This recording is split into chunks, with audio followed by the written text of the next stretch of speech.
Right. Thank you, Wes, so much for coming on.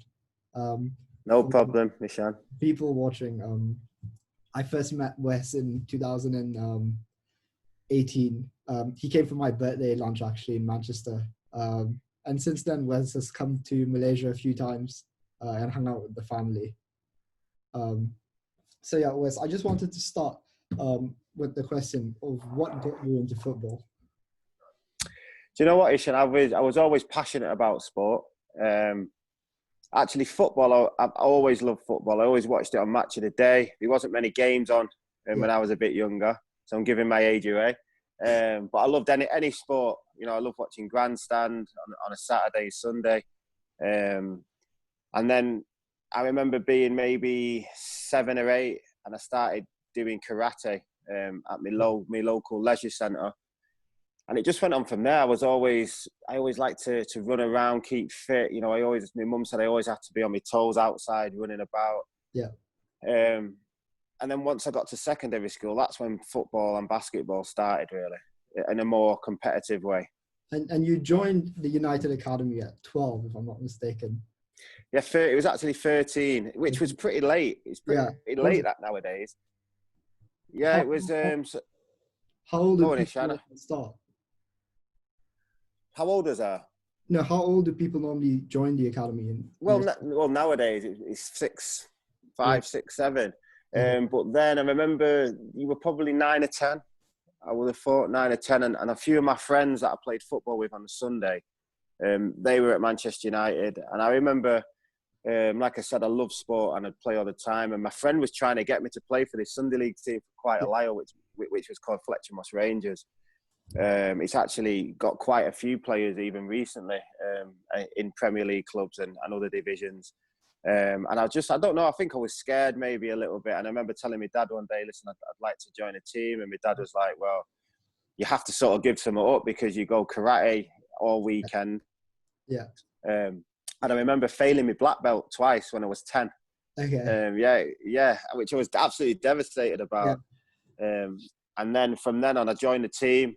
I joined at right wing to start with. I always wanted to be Ryan Giggs, but on the right side because I wasn't left-footed. And then it went from there, really.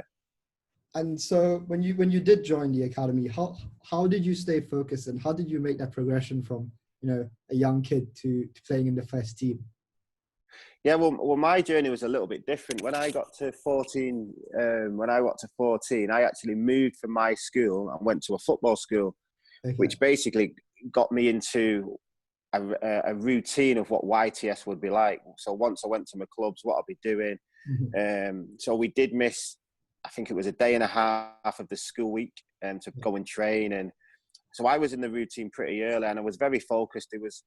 I'm not going to lie, there was only one thing on my mind what I wanted to do, and that was to become a professional a player and play for Manchester United. So from 14, I was very focused. I mean, it's hard when I look back now, for a teenager to be that focused, I think, because there's so many different things going on. You know, you're growing up. When you get to 16, 17, people start going out, you know, enjoying themselves. And if I'm being honest, I wasn't allowed to do that. And, you know, there was times when I used to think, should I just go out tonight? But because I wanted this so much, I just focused and stayed in and made sure I was ready for training the next day.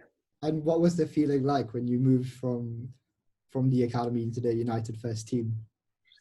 Yeah, it was crazy. It went pretty quick for me. So I joined full-time in 1996. I was 16. And then from around 17, I started training with the first team. The manager would pull me in every now and again. And I'd be playing against like Hughes and you know, you've got Becks, Giggs, and all these players who I'm just like, wow, I don't know what's going on. I was this tall, skinny kid, sort of trying to make my way. But the manager was always used to talk highly to me and, you know, tell me to keep going, you're nearly there, stay focused. And that's what made me carry on, really. And knowing that obviously Manchester United have got a reputation, a history in a sense, that they will play young lads if the manager thinks they're ready. I always was focused and just being ready, really, for when I was chosen. And so what was it like, you know, just being a part of the treble winning team so early in your career? Did it set the bar so high, or did it like It motivate you? ultimately it set it high because that was my first full season. I was 19. Crazy season. You know, the manager would throw me in every now and again. I'd be playing in these unbelievable games, Bayern Munich, Barcelona, and Nou Camp. You know, 2 years ago I was at school, so it was a bit you know, a bit crazy. But I knew what it was about. I've obviously been there now for 3 years. I knew what was expected, and I knew that, you know, if I wasn't good enough, I wouldn't be here. So, you know, you have to keep your mind focused on that and trying to learn and get better all the time. And what were your main takeaways at like 19, 20, being a part of the first team? Did you have role models? Did you look to certain players to you know, benchmark? Yes, certainly did. Well, it started off with Steve Bruce, Gary Pallister growing up. I managed to be with Pallister for his last season there. But then obviously when we bought Jaap Stam, Ronnie Johnson, these are two guys that were unbelievable. You know, Ronnie Johnson probably doesn't get the recognition that he should, but at the same time, Jaap Stam was the main guy for me. I used to look at him and think he was a beast, absolute beast. It was so hard for players to get past him. He was big, strong, could win the ball in the air. So these were things I was trying to learn all the time, just little things he would do.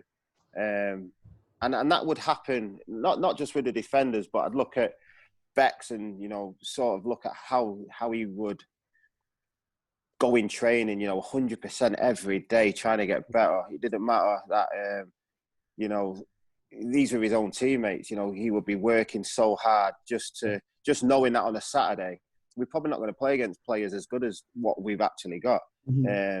So I used to take all this stuff in and try and obviously copy it. And just speaking about going hard, I watched an interview, not an interview, but like a short segment you gave where you said that defenders nowadays aren't allowed the leeway that they used to be allowed to in terms of being physical. Yeah. What makes you say that? No, obviously the game changes all the time. You know, it's changed from 20 years ago and the game today. And, you know, a part of my game was tackling. I used to love it when I was younger. I never actually went into a tackle to hurt somebody, but I would make sure they felt it, you know, and I had different tactics when coming up against certain players. You know, certain players I'd be really tight to, be a bit of a nuisance, always niggling him, a little kick on his ankle, nothing bad. And then there's some players you can't do that to, it doesn't affect him. But I'd always try and affect sort of my opponent in whatever way possible, really. And which player was the hardest to get to? I tell you what, the ones that were big and strong, like Duncan Ferguson, people like that, I mean, there was no point doing that. That made them even angrier. It made them better. You know, so you'd learn to, when you play against, I always thought, a very aggressive player who was a bit similar to myself, but a striker. I always give him a little bit more time on the ball and let him try and think about what he's going to do with it. And I always seen that in a way that worked. He wants the fight. He wants to, you know, he gets adrenaline from the fight and stuff like that. So you learn along the way, and you learn more when you get older. And I you know, I really want to speak to you about Alex Ferguson because I think he's absolutely insane as a person and as a manager. What was your interactions like with him from a young age up until when you retired? Yeah, I mean, he was brilliant. Obviously, it was a bit more old school. I mean, I could walk past him in the corridor, give me a slap over the head and make sure I was being good, you know, keeping out of trouble. But yeah, it was brilliant for me. I mean, I'm from Manchester, so in a way, I've never sort of moved home. I've always had the same friends. You know, I've never had to sort of set up in a different city. And he always kept me on my toes, you know, explaining to me the responsibilities you have. You know, you just can't go out with your mates every weekend and maybe party. You have to be responsible. You know, you're playing for the biggest team in the world. And, you know, he made me realise things, and you learn along the way as you get older that, you know, what's right, what's wrong. But he always used to keep my feet on the ground. And I think that was probably the most important thing. And I watched an interesting interview where Ferguson was opening the Salford City stadium, if I'm not mistaken. And he talked about how his players, he instilled in them the mentality to keep fighting till the end. Because a lot of the goals that United scored, for example, in that Champions League final, 91st minute, 93rd minute. How did he instill that in the team? Because the game's not finished, and it was basically never give up. Never give up. It doesn't matter what's going on. The players that we had at Manchester United were top class players. We could be having games, bad games sometimes, and that's the majority of us. But ultimately, we knew we can. Just at a split second, that quality can come out. And if you can install this no giving up sort of determination in there as well, that there's not many teams that will be able to beat us. And Ferguson's really famous for his his hairdryer treatment after the game, but I'm sure that it was more than just fear that motivated people to play well under him. What else do you think he had that other managers didn't have? Do you know what it was? It was probably an understanding that do you know how many people would love to be playing in this shirt now, how they would fight for this shirt and the effort they would put in. We were playing for many working class people. We all come from working class sort of communities, and we have to show that we're ready to fight. We can all have our bad days, but it's about carrying on and trying to do the right thing. And the manager, probably from his Scotland days, had that in him, and he was trying to make us understand what it's about. And we all had to sort of, you all have to get in the picture of it, because we all need to do it together. And I want to ask you about what happened when Ferguson left, because United had a bit of a downward spell, and they seem to be recovering, but I don't know if that's going to be the case for the long term. Do you have any opinion, views? Yeah, well, I mean, I had left by then as well, but I always thought it was going to be a tough task. The manager had been there for so many years now. He knew everyone at the club. A new manager coming in, maybe could have got lucky in a sense, but ultimately the team was changing, so you have to keep refreshing it, as the manager did for many years. And I just always thought it could be difficult, and I think ultimately when someone comes in, brings a whole new team in, and a whole old team leave, it's going to be very hard to keep expectations up, because when I look back now on the stuff that we did win, it's absolutely phenomenal, really. And a lot of that is down to the manager, how he managed players and how he got teams together to compete with the best. And on that note, I feel like there's this growing habit in the league or just generally in football, where managers get sacked really quickly if they don't live up to the performance. Do you think that's a problem? Yeah, I mean, that's happened. I mean, it's happens all the time now. I think back then it wasn't as much. The manager would be given time, and then maybe after 2 or 3 seasons it might. But nowadays, I mean, if you're not winning games, getting results like that, you need 6 months and you could be gone. And if you do look at the manager's early career at Manchester United, he didn't win everything. No, he was setting the standards, but everyone has to obviously get into it and understand it, and it takes a while. And I don't think you can just, unless you've already got a phenomenal team, where you've maybe won the league and the manager's left there, and that's completely different, because you've got good players, but you need players that are all going to get on. The atmosphere needs to be right, and the manager took a while to get that, to get it to his standard. And moving on from that, you spent some time in Kerala in India, playing football for the Kerala Blasters. What was the change like from Manchester to India? Oh, I loved it. I loved every minute of it. I mean, it was only an 18-game season.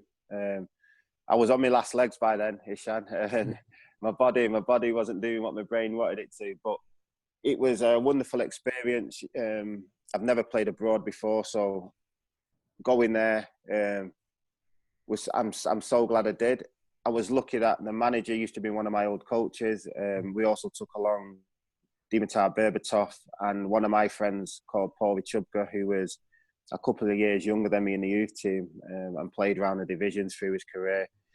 So in that sense, I had people there I knew it was going to be sort of a different challenge. Not just the football, but the heat. It was so hot, and which I loved living in Manchester. and I really enjoyed myself. Really enjoyed myself. It's completely different to what I've experienced in England, and you know, I do look at that thinking maybe, you know, sometimes should I have moved away earlier after Man United? But I thoroughly enjoyed it. And speaking about Berbatov, I mean, his touch and the way he played football as a young kid, I used to watch him and be astounded. What did you think of Berbatov as a player, and what's he like as a guy? He's cool as a cucumber, mate. You know, he has got that aura about him. But you know, watching him, he's like magic, you know, and that's the honest truth. He sort of reminds me of a little bit how Zinedine Zidane plays, but up front. You know, the way his movement is, and you know, he's a tall lad. You know, he's not small, so you don't really expect some of the things he does, and I think that's the wow factor. But his technique and the vision he had was up there with one of the best I've seen, really. And he could always pull something off as well, that you just think after the game, wow, I don't even know how you do that. But he was a special player. And so I want to talk a bit about the Champions League, because you obviously won it twice and played in the final in 2008. Could you talk to me a little bit more about the lead up to the final itself and how the team prepared and what was going through your mind? Yeah, well, the lead up to the 99 final, like I said, I was very young. I was only a kid. And if I was a little bit older, I probably would have panicked a little bit more on obviously the situation, because we had Tottenham. We had to beat Tottenham in the last game to pick up the Premier League.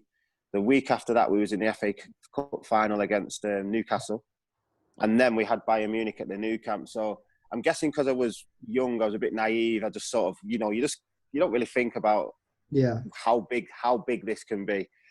So I think that's how I got away with that one, if I'm being honest.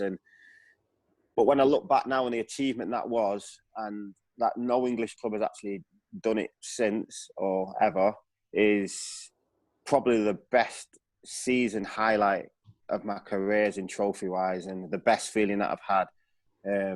But then knowing that leading into the next final, I knew how much I wanted it. You know, these things don't come around every season. You know, you have to have special teams for this sort of competition. And the 08 season, it gets, people ask me so many times which is the best squad, and I still say 99 for the simple fact that we did the treble. But that squad there could have beat any squad I've ever been in on its day, because you're talking Ronaldo, Tevez, Rooney up front, the midfielders. We had all the young lads in, along with the older ones. So you've got Scholesy, Giggsy, you know, keeping everyone focused. Michael Carrick, Owen Hargreaves, Anderson, Nani. You know, all these fantastic younger players that are trying to achieve what they've already done. And I just think the whole squad as a whole was perfect for each other. And what was going through your mind, you know, as the game went on? Well, it was a little bit different, I suppose, just because it was Chelsea. We know Chelsea. We play Chelsea every season. We know what to expect. We know how they're going to play. You know, big, strong team they were. You know, that core of Cech, Terry, Lampard, Ballack, Drogba up front. We know that's going to be a problem. And if I'm being honest, that season we were very confident. You know, we could, any one of our midfielders could score. Rooney, Ronaldo, Tevez, we're all flying. You know, they used to say to me, what was it like playing behind Ronaldo? Because he never used to defend. And I said, I love it, because he takes 3 or 4 men with him.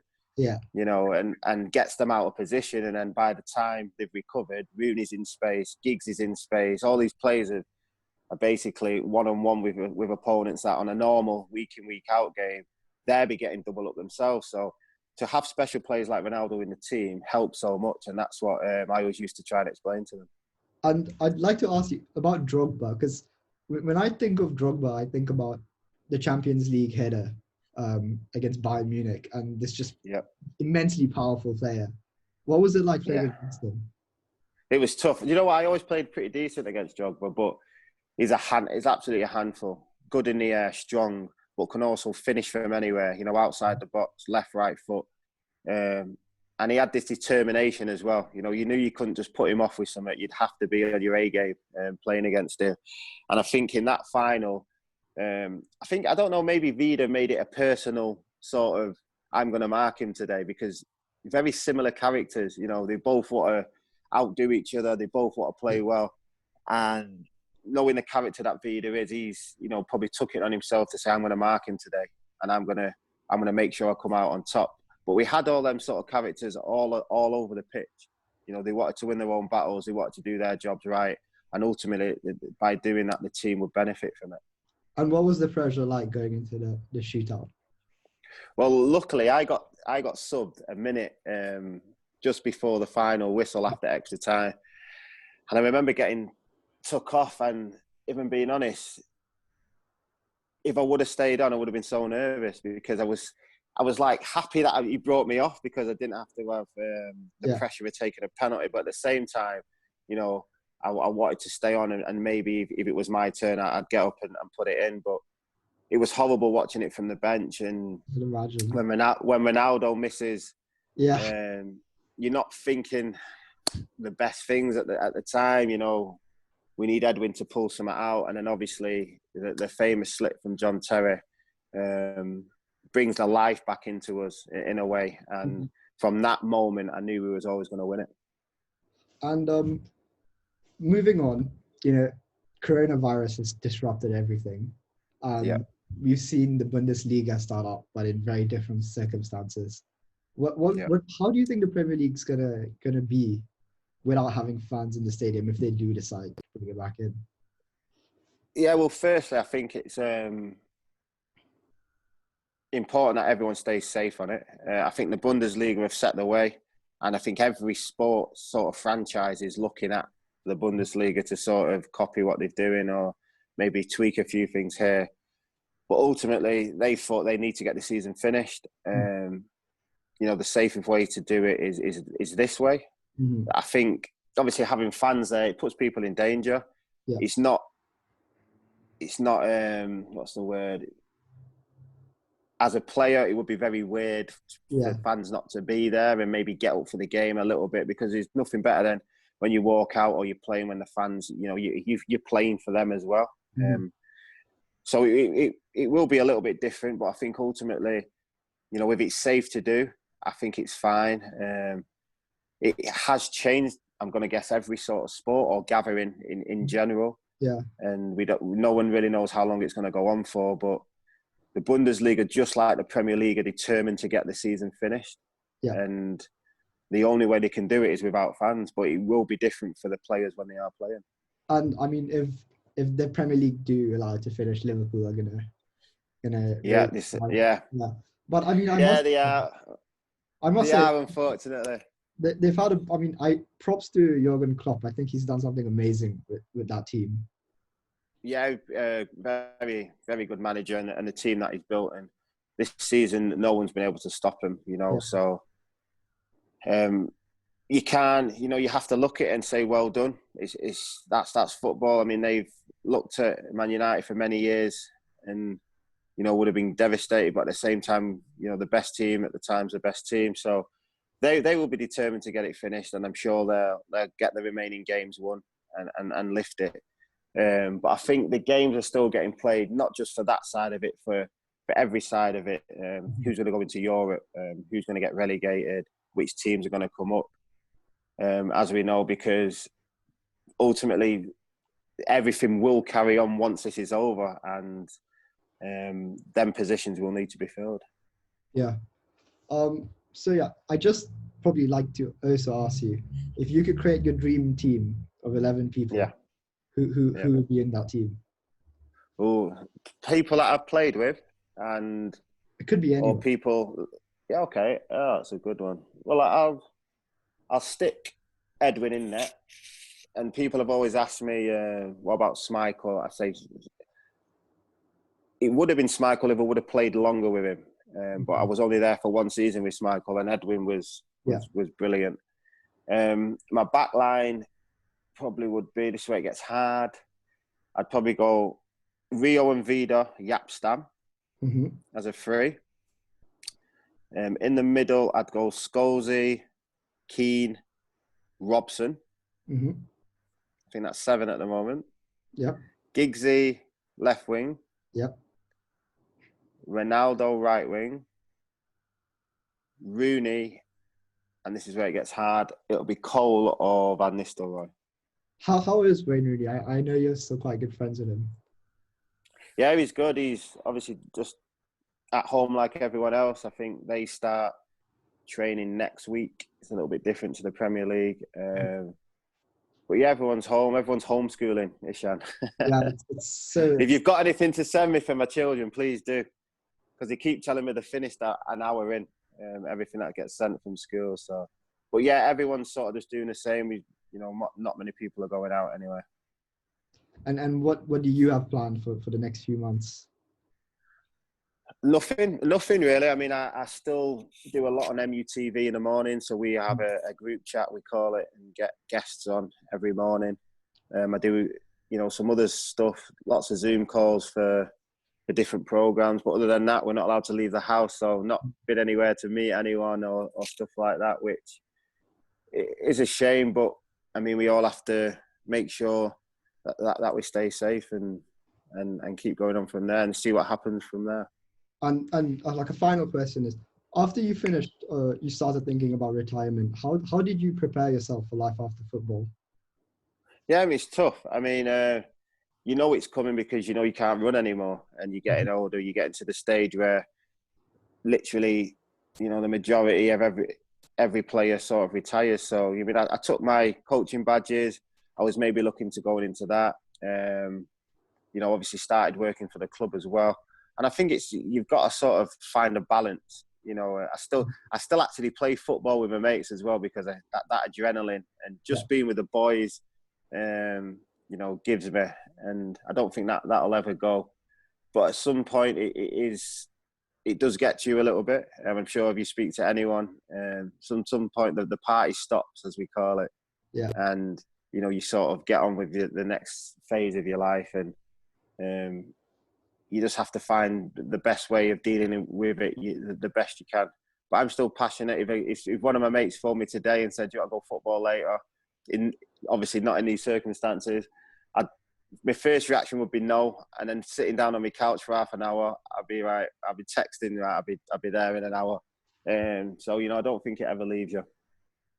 Great. Well, thank you, Wes, for answering some of my questions. No problem, Ishan, and I hope you're okay. Hope everyone's okay in the family, your mum and dad. Yeah, everyone's really good. Yeah. Very good. Dad used to travel a lot, and now because of the whole COVID, everyone's been at home. Yeah, but it's nice to spend time with the family. It is brilliant. No, actually, it's been absolutely brilliant. You get your days where you sort of need to be on your own a little bit, but ultimately it's good. It's family time, and when you look back on before this all happened, you don't get this time with your family. A lot of people go to work, they get in at 5 o'clock. You have your tea, you might have an hour talking or watching the telly, and then you're in bed and the routine starts again. Exactly. So it's been really, really good in that sense.